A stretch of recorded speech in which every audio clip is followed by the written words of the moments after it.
ध्यान दो ज़रा। Good morning everybody. तो अपने अंत में बात कर रहे थे मेंडल के नियमों पर, और पहला नियम अपने प्रभाविता का नियम पढ़ लिया था।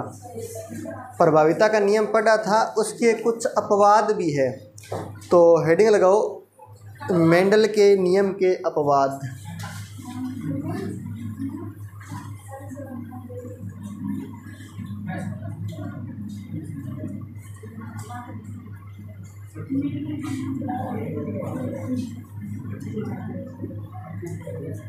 मेंडल के नियम के अपवाद।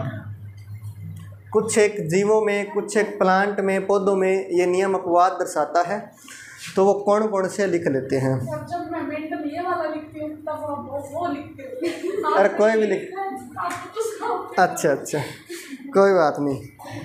तो पहला अपवाद है अपूर्ण प्रभाविता। क्या कुछ समझते हैं? अपूर्ण प्रभाविता।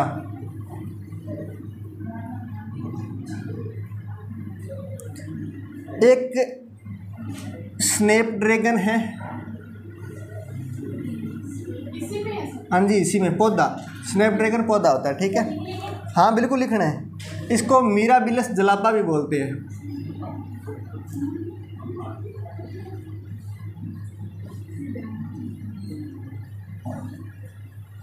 या इसको 4 o'clock प्लांट भी बोलते हैं।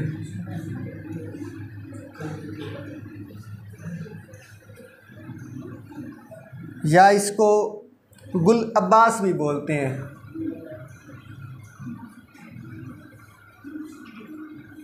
या इसको चाइना रोज भी बोलते हैं।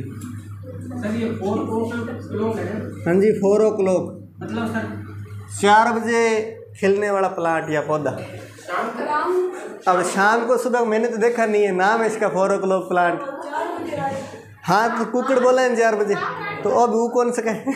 चलो ठीक है। तो मतलब 4 o'clock प्लांट इसलिए बोलते हैं क्योंकि 4 बजे से कुछ ना कुछ इसका संबंध है। जैसे सूरजमुखी होता है, सूर्य उदय होने के बाद में उसका फूल खिलता है और सूर्य की ओर ही उसका मुख रहता है, जैसे जैसे घूमता रहता है। इसी तरह इस प्लांट का कोई 4 बजे से कोई संबंध है। जैसे मुर्गी का होता है, 4 बजे मुर्गा बोलता है। हालांकि आजकल मुर्गे का दिन में कभी भी 4 बज सकता है, वो बात अलग है ना, कभी भी बोल सकता है। मुर्गे को मारते तो बेचारा बोलेगा ही।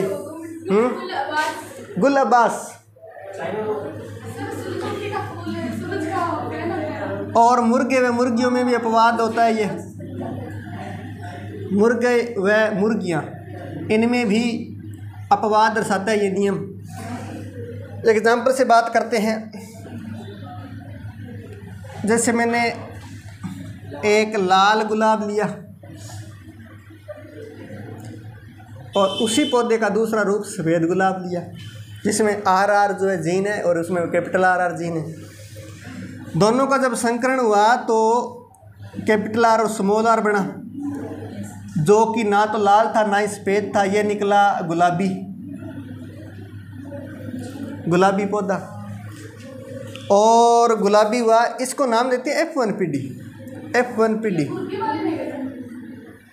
मैंने क्या कहा कि अपूर्ण प्रभाविता का 2 चीज़ें जो अपवाद दर्शाती है, मतलब ज़्यादा भी दर्शाती होगी लेकिन 2 मुख्य है।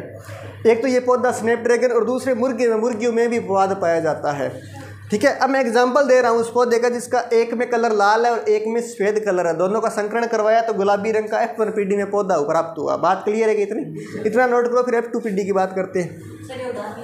हाँ बिल्कुल लिखना है कॉपी में। हाँ मतलब आगे चलने दो, मेरे पास तो बोर्ड समाप्त हो चुका है लालियो। हाँ मुर्गियों के नीचे ये F1PD, F2PD की बात करेंगे।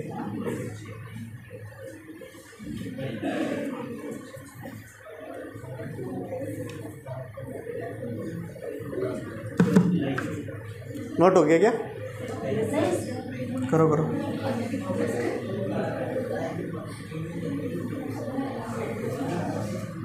हो गया क्या? Let's continue. देखो बात करते हैं F2PD की। F2PD में मैंने कल भी बताया था कि F1PD के 2 पौधों का क्रॉस करवाया जाता है। F1PD क्रॉस F1PD, और मैंने देखा कि F1PD में तो मुझे RR वाला गुलाबी पौधा प्राप्त हुआ था। इसका मतलब क्या हुआ, इसमें एक तो कैपिटल R है, इसमें एक स्मॉल r का जीन है, और इसी में दूसरा कैपिटल R, तीसरा अगला जो है स्मॉल r। तो जब इनका संकरण होगा तो हमें क्या मिलेगा। कल मैंने एक टेबल बनाई थी इस तरह से, और इस टेबल में मैंने आपको दर्शाया था कि जब ये आपस में संकरण करते हैं तो कैपिटल R मिलेंगे, कैपिटल R स्मॉल r मिलेंगे, कैपिटल R स्मॉल r मिलेंगे, स्मॉल r मिलेंगे। ये क्या था, ये तो लाल है, ये तो कैपिटल R तो मैंने बताया लाल है। ये कैपिटल R और स्मॉल r क्या है, गुलाबी है, और ये क्या है, गुलाबी, और ये क्या है, ये सफ़ेद है। तो इस तरह से हमें ये प्राप्त हुआ लक्षण प्रारूप। लक्षण प्रारूप देखें अगर इसका, तो लक्षण प्रारूप में कल मैंने मटर के पौधों में तो बात की थी कि 3:1 में आया था, 3 लंबे पौधे थे, 1 बोना था। लेकिन यहाँ पर देखिए तो 1 तो लाल है, 2 गुलाबी है और 1 सफ़ेद है, तो चेंज हो गया ना, इसलिए अपवाद बोलते हैं इसको। मटर के पौधों में कुछ अलग लक्षण प्रारूप था, वो 3:1 में था, यहाँ पर 1:2:1 में है लक्षण प्रारूप। फिर बात करें अलग जीन प्रारूप की, तो जीन प्रारूप देखें तो भी 1:2:1 में है, क्योंकि एक तो वो है जो कैपिटल R है, फिर स्मॉल r के 2 है, और फिर स्मॉल r के 1 है। मतलब इसमें कैपिटल R स्मॉल r है और ये सिर्फ स्मॉल r है।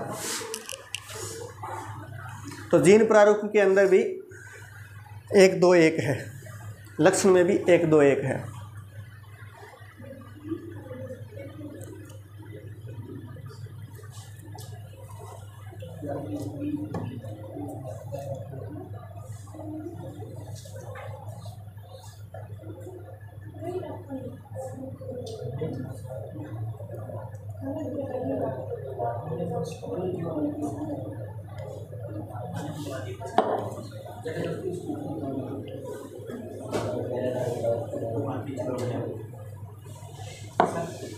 हाँ जी,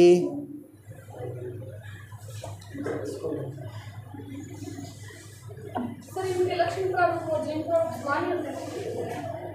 अलग अलग। मैंने लक्षण में कल बताया था आपको, आकारी की होती है, मतलब बड़ा छोटा हो गया, या जैसे कलर हो गया। यहाँ पर कलर के आधार पर मैंने लक्षण प्रारूप बताया कि इनमें जो कलर है, 1 का लाल, 2 का गुलाबी, 1 का सफ़ेद है। और जीन में जीनी संरचना देखते हैं, जैसे इनमें RR है, इसमें small r capital R, small r capital R, और इसमें दोनों स्मॉल r। तो जीनी संरचना देखते हैं, कलर नहीं देखते। बात क्लियर है? हाँ, इनमें दोनों ही सेम है, ठीक है, इसलिए तो अपवाद है। आगे बढ़े क्या, हेडिंग लगाओ सहप्रभाविता। सहप्रभाविता से आपका ब्लड ग्रुप जो है वो भी कंप्लीट हो जाए, क्योंकि आपके सिलेबस में ब्लड ग्रुप भी दिया गया है।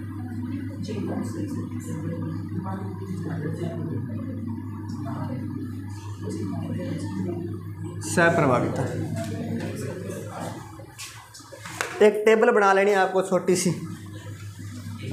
इधर लिखना है, नानी सी नहीं मोटी सारी, ब्लड ग्रुप, और फिर लिखना है किसको दे सकता है,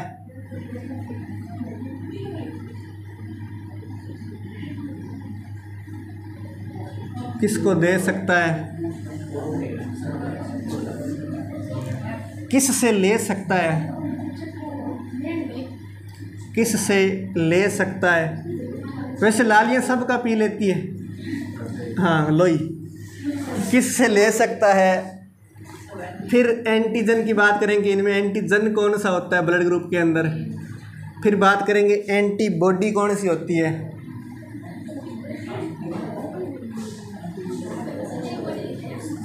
और फिर बात करेंगे जीन कौन सा होता है। बिल्कुल छोटी सी सारणी बनानी है, ये देखो, बस इतनी ही बनानी है, ठीक है। उसके बाद में यहाँ लिखो ए ब्लड ग्रुप, फिर लिखो बी ब्लड ग्रुप, फिर लिखो AB, और फिर लिखो O।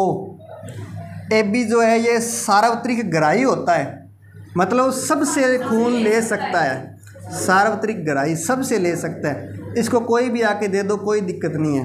और ये ओ वाला सार्वत्रिक दाता होता है, मतलब किसी को भी ब्लड दे सकता है। ये इसका ब्लड जो है कोई भी व्यक्ति ले सकता है, सार्वत्रिक दाता है ये।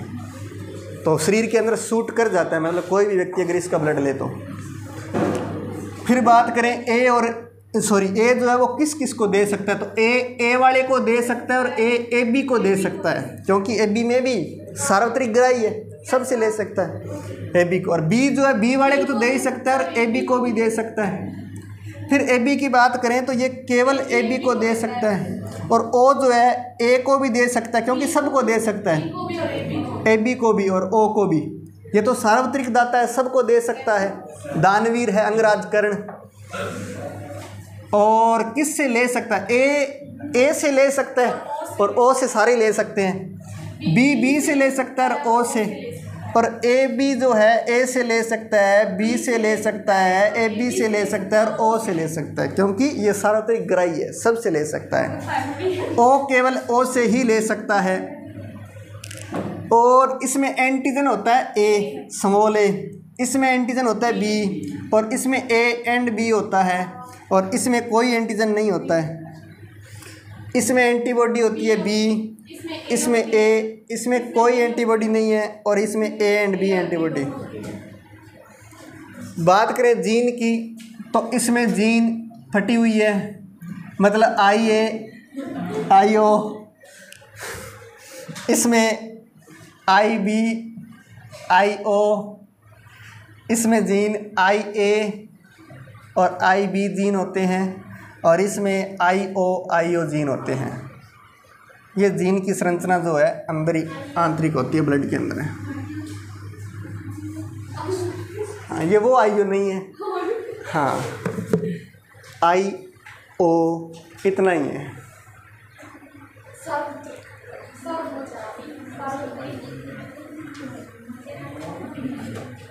सर अगर ए बी हो तो अच्छा ही होता है, वैसे ओ हो तो ज़्यादा अच्छा होता है, ए बी हो तो बहुत ही अच्छा होता है। बिल्कुल। सर यहाँ पे ब्लड टेस्ट हो जाता है क्या अपने यहाँ पे? बिल्कुल होता है, कहाँ पे होता है सर? लैब के अंदर। नहीं, हाँ जी, यहाँ मेरे से करवा लेना। और तो यहाँ पर तो क्या करवाओगे तुम बताओ, लैब में जाना पड़ेगा, गवर्नमेंट हॉस्पिटल जाओ, लैब है वहाँ पर बनी हुई। हाँ अच्छा, ऐसे पूछो ना कौन से हॉस्पिटल में जाना है, तुम करो यहाँ पर नितिन सर तो करते नहीं है, मुझसे करवा लेना, और तो क्या करें। हाँ ऐसे पूछो।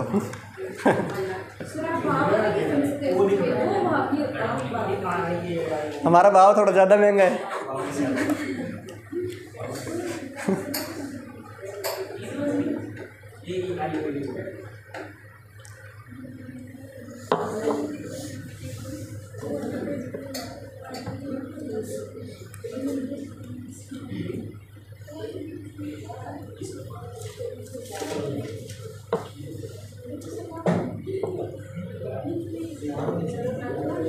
आगे बढ़े क्या? करो नोट करो।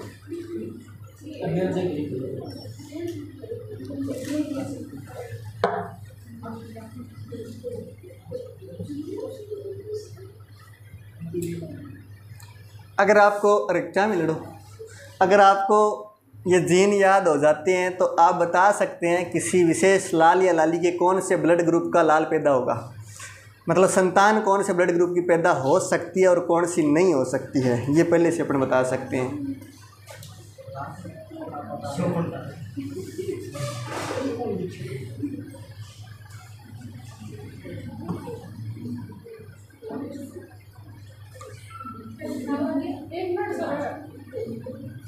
अरे मैंने तो कुछ कहा ही नहीं। दहशत इतनी है।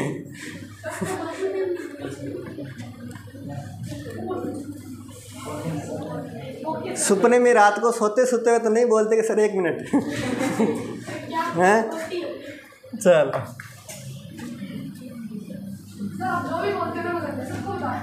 अच्छा। घर वाले कहते नहीं कि कल से नहीं जाना। अच्छा, बुरी वाली नहीं बताते ना। अच्छा ठीक है। अच्छा, सब कुछ अगर बताओ तो ये तो हो सकता है घर वाले यहाँ पर आना तुम्हारा बंद करा दे। हाँ ध्यान रखना। चलो बात करते हैं अपने कि संतान कौन कौन सी पैदा हो सकती है। सबसे पहले बात करते हैं कि ए ब्लड ग्रुप का जैसे लाल हो और बी ब्लड ग्रुप की जैसे लाली हो।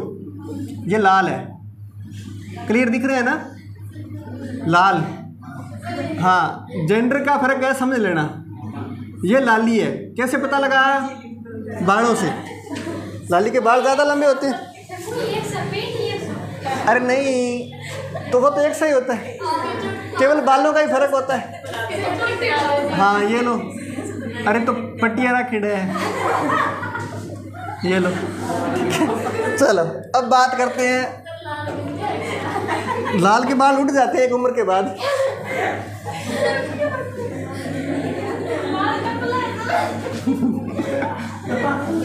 चलो देखो जरा, ए के अंदर मैंने अभी बताया था कौन कौन से, सुनो जरा, ए के अंदर कौन कौन से जीन होते हैं। मैंने अभी बताया था कि आई ए होता है, आई ओ होता है। इसी तरह बी के अंदर कौन कौन से जीन होते हैं?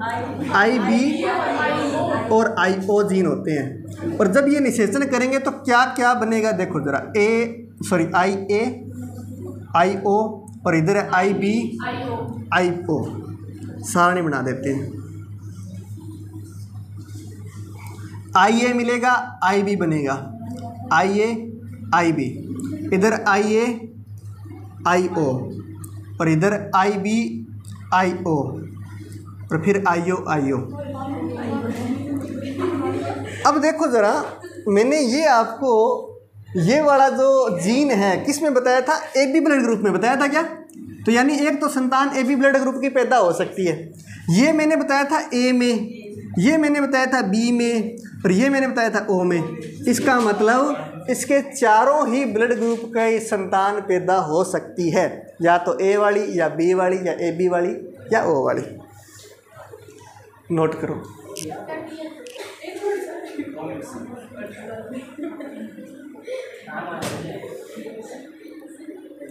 कोई बात नहीं, अब की बार लाली की पहचान थोड़ी अलग बना देंगे। हाँ जी, मतलब जैसे यही सब में यही होगा क्या, या अलग अलग होगा? सब में मतलब थोड़ा डिटेल में एक्सप्लेन करो तुम्हारा प्रश्न मुझे। जैसे मैं किस टाइप से बताऊं कि जैसे ए बी और ए सब में, मतलब सब में यही होता है क्या, या अलग अलग होता है सब में? सभी पुरुषों के अंदर ए है तो उसमें सारे एंटीजन यही होंगे क्या, ये पूछ रही हो? हाँ, कि सभी बिल्कुल। अगर सारे लड़कों में नहीं होता, मैं कह रहा हूँ जिस लड़के के अंदर ए ब्लड ग्रुप है उसके अंदर यही जीन होंगे, आई ए और आई ओ। और जिस लड़की में बी ब्लड ग्रुप है उसमें यही जीन होंगे। ये मैंने आपको लिखा दिया उस सारणी के अंदर कि अगर ए ब्लड ग्रुप है तो कौन कौन सा जीन होगा उसमें, लिखवाया ना आगे। हाँ, तो इस तरह से तो ब्लड ग्रुप के हिसाब से जीन चेंज हो जाते हैं। नोट हो गया क्या? संतान लिख ली थी ना, ए बी ओ। हाँ, फिर बात करते हैं, जैसे लाल अलग है इस बार और लाली इस बार अलग है। ये लाली है, ठीक है, हाथ जेब में डाल रखे हैं। तो इसका ब्लड ग्रुप ए है और इसका ए बी है। ए में कौन कौन से एंटीजन होंगे?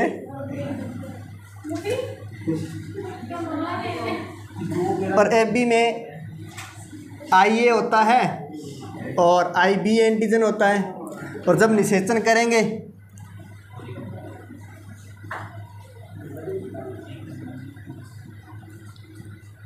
तो कौन कौन सी संतान पैदा हो सकती है? निठल्ली निकम्मी,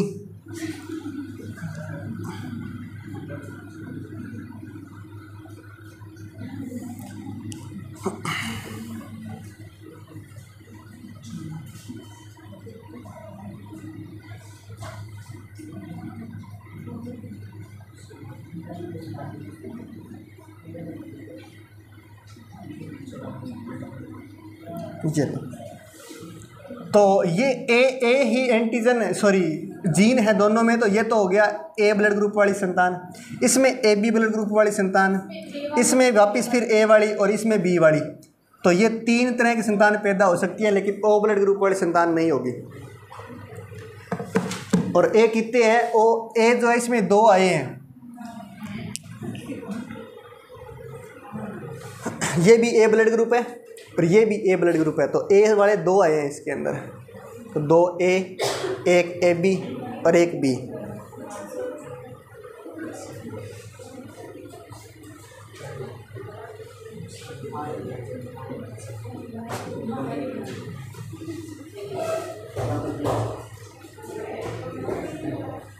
ये ध्यान से समझ लेना, बाद में इन पर एक प्रश्न पूछूंगा मैं आपसे जो अक्सर परीक्षा में पूछ लिया जाता है। हाँ, क्या हुआ? किन के ख्यालों में खोए हुए हो? तो खोया करो, अब नहीं खोओगे तो कब खोओगे? हैं? अच्छा, चल, तो मतलब, हाँ, तो मतलब इनके ख्यालों में खोए हुए हो, ये भी बता सकते हो। हाँ, चलो आगे बढ़े क्या? अरे नोट हो गया? Let's continue. आगे है एक लाल और एक लाली। लाल ने टोपी लगा रखी है और लाली ने सींग लगा रखे हैं। चलो, ये ओ ब्लड, ए ब्लड ग्रुप, ये ओ।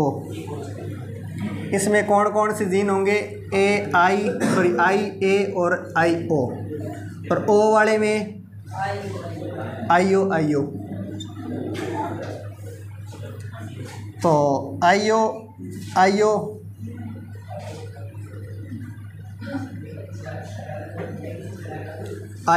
के साथ जब लाल और लाली संभोग करेंगे तो कौन कौन सी संतान प्राप्त होगी? ए और ओ वाली, आई ओ, और इधर आई ओ। ये तो दोनों ही ए ब्लड ग्रुप के लोग हैं, तो 2 ए मिले हैं। ये दोनों ही ओ ब्लड ग्रुप के लोग हैं, तो 2 ओ मिले। तो इस तरह से ए और ओ मिल सकता है। जैसे एक में एक ब्लड ग्रुप ए है, एक का दूसरे का भी ए है, तो उनमें आई ए और आई ओ सेम होगा? अभी अपने करवा देंगे, रुको ज़रा, थोड़ा सब्र रखो।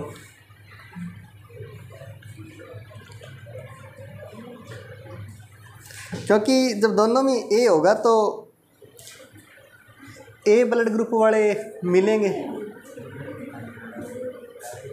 और एक ओ वाला भी मिलेगा, ठीक है।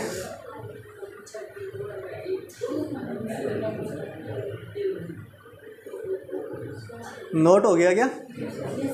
चलो, समझ में आ गया? क्या नाम है? पड़ा मैं नाम भूल गया आपका। है क्या नाम आपका?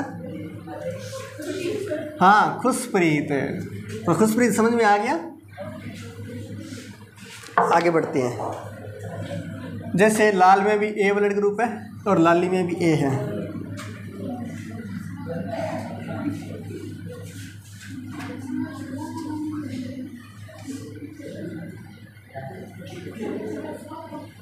और जब संभोग करेंगे तो संतानें प्राप्त होगी।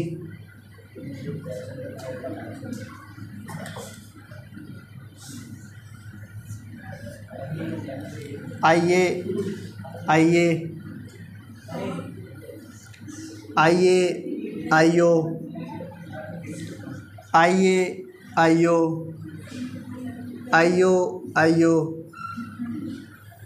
तो इस तरह से हमें यहाँ पर ये भी ए ब्लड ग्रुप, ये भी ए ब्लड ग्रुप, ये भी ए ब्लड ग्रुप, यानी 3 तो ए मिले और 1 ओ ब्लड ग्रुप मिला है, ठीक है मरीना?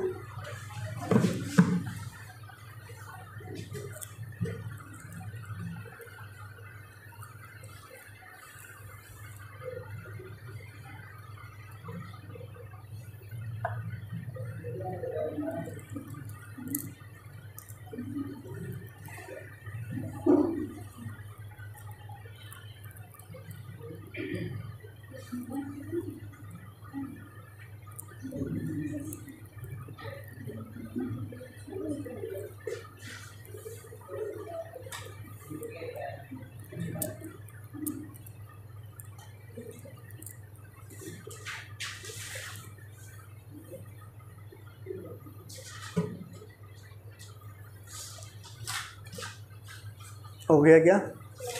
आगे बढ़े। एक प्रश्न लिखो। प्रश्न लिखना, एक दंपति क्या होता है? ऐसा पति जो दम निकाल दे, या ऐसी पत्नी जो पति का दम निकाल दे। एक दंपति का मतलब होता है एक महिला और पुरुष, ठीक है, हाँ बिल्कुल, जिनके रक्त समूह, हाँ जी बिल्कुल, एक दंपति जिनके रक्त समूह बी तथा ए बी है। सुनीता, बी तथा ए बी है। कुछ समय के पश्चात दो बच्चे होते हैं, मतलब शादी के कुछ समय पश्चात, ठीक है, दो बच्चे होते हैं, मतलब बाय डिफॉल्ट नहीं होते कुछ समय पश्चात दो बच्चे होते हैं तथा एक बच्चे को गोद लेते हैं,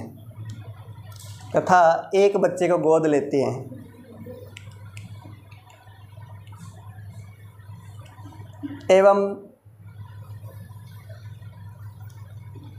तीनों बच्चों का रक्त समूह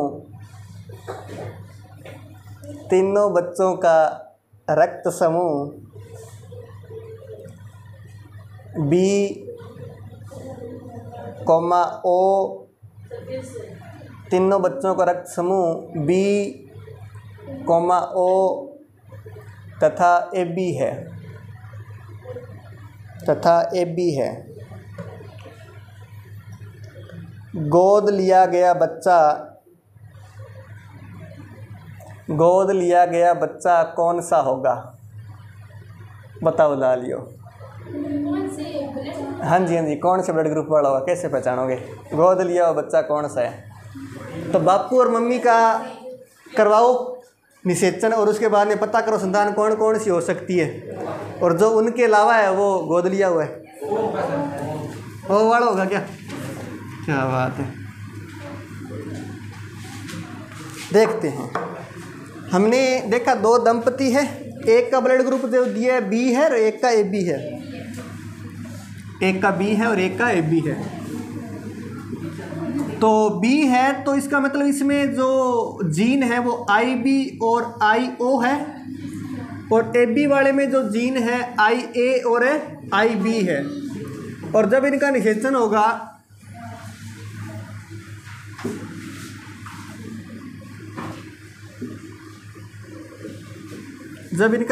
होगा तो हमें आई ए आई बी मिलेगा, आई बी मिलेगा, आई ए आई ओ मिलेगा, आई बी ओ मिलेगा। तो कौन कौन से ब्लड ग्रुप मिले? एक तो ए बी मिला, बी भी मिला, और एक बी मिला, एक ए मिला, और बी दो है, बी जो है इसमें दो है। तो इसका मतलब हुआ कि हमें जो संतान प्राप्त होगी वो या तो ए बी ब्लड ग्रुप की होगी, या बी ब्लड ग्रुप की, या ए ब्लड ग्रुप की, लेकिन ओ वाली नहीं मिलेगी। तो जो ओ वाला बच्चा है वो किसी और का छीना हुआ है, ठीक है, हाँ, मतलब गोद लिया है बहला फुसला करके।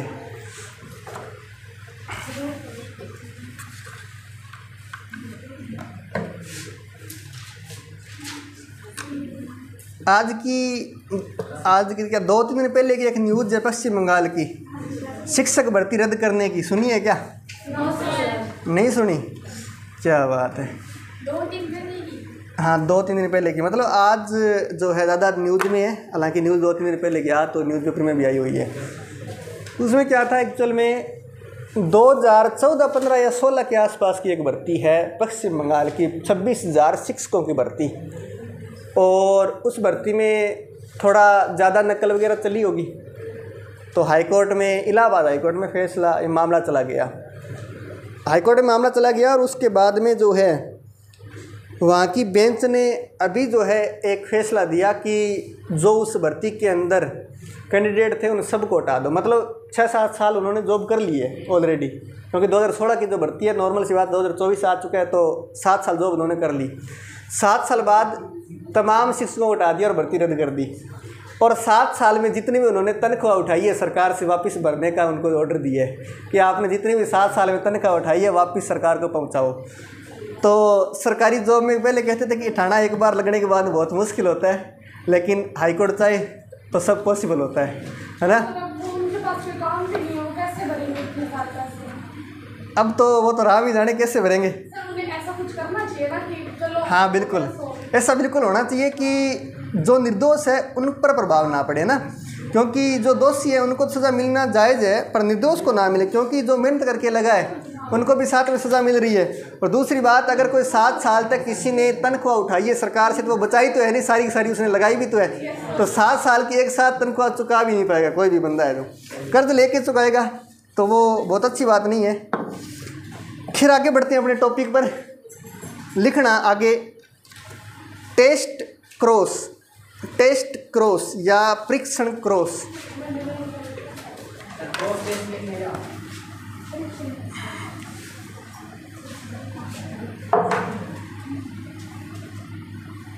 टेस्ट क्रॉस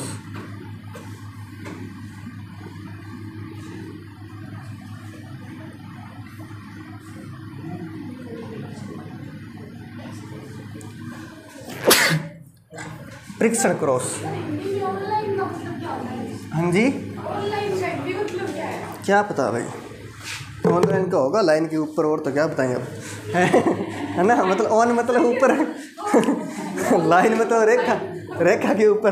खैर देखो जरा है ना, ये फालतू की बातें तुम कितने भी करवा लेना मुझसे, बहुत ज़्यादा है मेरे पास, कम होती नहीं है। आ जाओ इधर, ठीक है। देखो परीक्षण क्रॉस क्या होता है, जब भी अपने F1PD के व्यक्ति का अप्रभावी के साथ संकरण करवाएं तो उसको बोलते हैं परीक्षण क्रॉस या टेस्ट क्रॉस। तो लिखना इसमें F1PD के जनक का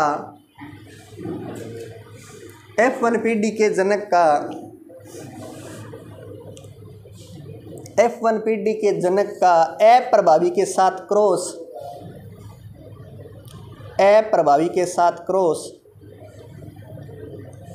टेस्ट क्रॉस कहलाता है। टेस्ट को क्रॉस कहलाता है।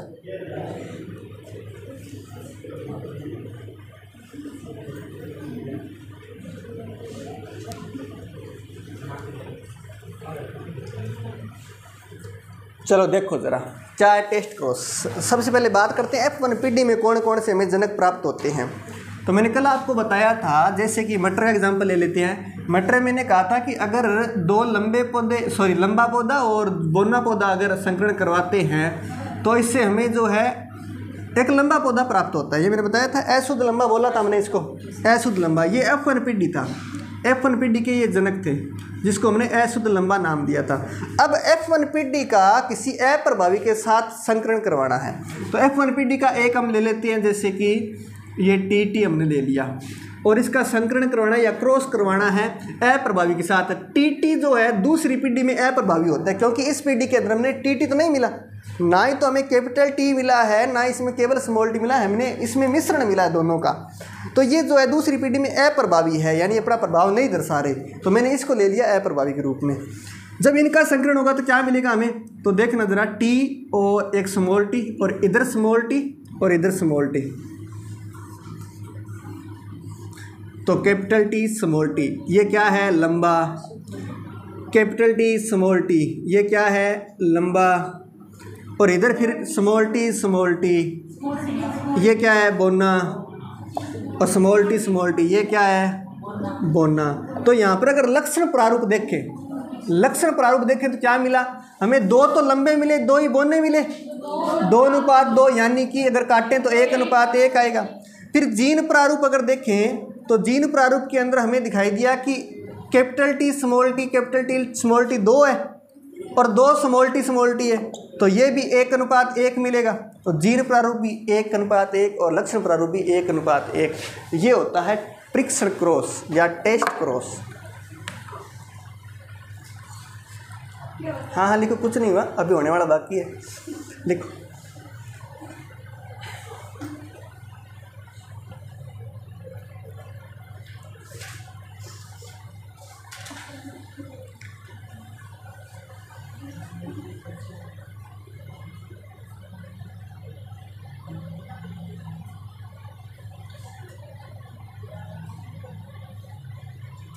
कल मूवी देखनी है क्या? हाँ सर, दिखा रहे हैं। शनिवार है ना, दिखवा देते हैं। सर आप भी हमारे गाँव का समझते कोई नहीं है यहाँ पर। कोई नहीं है मतलब किसको लेके आए तुम? कहो तो ले आते हैं। नहीं सर, मतलब जैसे आप जैसे आप अच्छा अच्छा ठीक है। तो काफ़ी दिन हो गए केवल पढ़ाई के अलावा कुछ नहीं चल रहा है, तो सोचा कि एक बार एक बढ़िया मूवी आई है आर्टिकल 370, जिसको बारे में सभी को जानना चाहिए कि आर्टिकल 370 हटाना कितना मुश्किल काम था और सरकार ने किया। तो अपन जो है सोच रहे हैं कल शनिवार है तो दिखा देते हैं सभी को। नितिन सर को राजी करना हमारा काम है, आपको तो कर लेते हैं। हाँ, सर ने कहा देख लो कि आपका प्लान है दिखा देंगे, तो मैंने कह दिया सर को कि कल जो है बना लेते हैं प्लान। कितने टाइम किया था? यही 2.5 घंटे की है, 2-2.5 घंटे। हाँ जी, हाँ बिल्कुल। चलो तो बात करते हैं आगे। दूसरा नियम पृथक्करण का नियम या युग्मकों की शुद्धता का नियम। मेंडलीव का एक नियम कंप्लीट हुआ अभी तक, मेंडल का। पृथक्करण का नियम, पृथक्करण का नियम, पृथक्करण का नियम ब्रैकेट में लिखो युग्मकों की शुद्धता का नियम।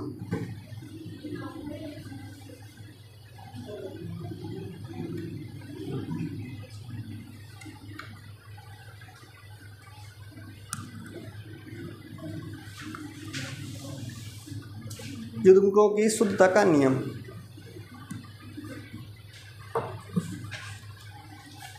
चलो तो बात करते हैं ये क्या कहता है नियम।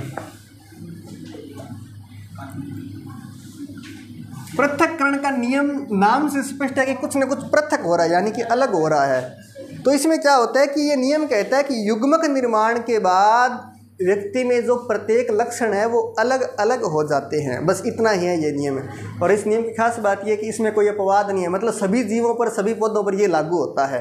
तो लिखो इसमें, इस नियम के अनुसार, इस नियम के अनुसार युग्मक निर्माण के पश्चात, युग्मक निर्माण के पश्चात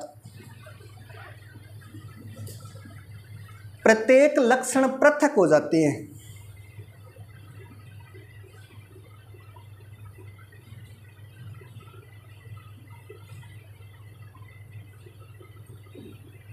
पृथक हो जाते हैं। नोट लगा के लिखना, नोट लगा के पहला बिंदु लिखो, इस नियम के अनुसार युग्मक निर्माण के पश्चात प्रत्येक लक्षण पृथक हो जाते हैं। Done, continue. नोट लगा के नंबर 1, एक संकर संकरण के परिणाम, एक संकर संकरण के परिणाम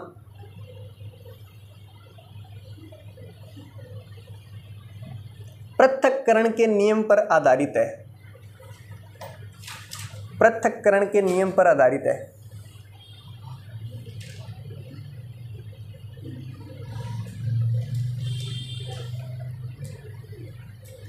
दूसरा बिंदु लिखो,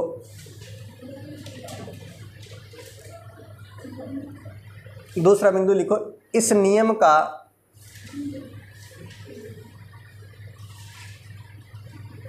दुनिया में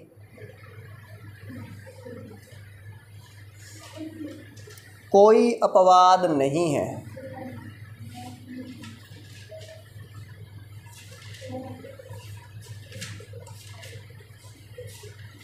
कोई अपवाद नहीं है। तो आज के लिए इतना ही, बाकी नेक्स्ट क्लास में। धन्यवाद। एक अंतिम नियम बचा है, तीसरा। हाँ जी,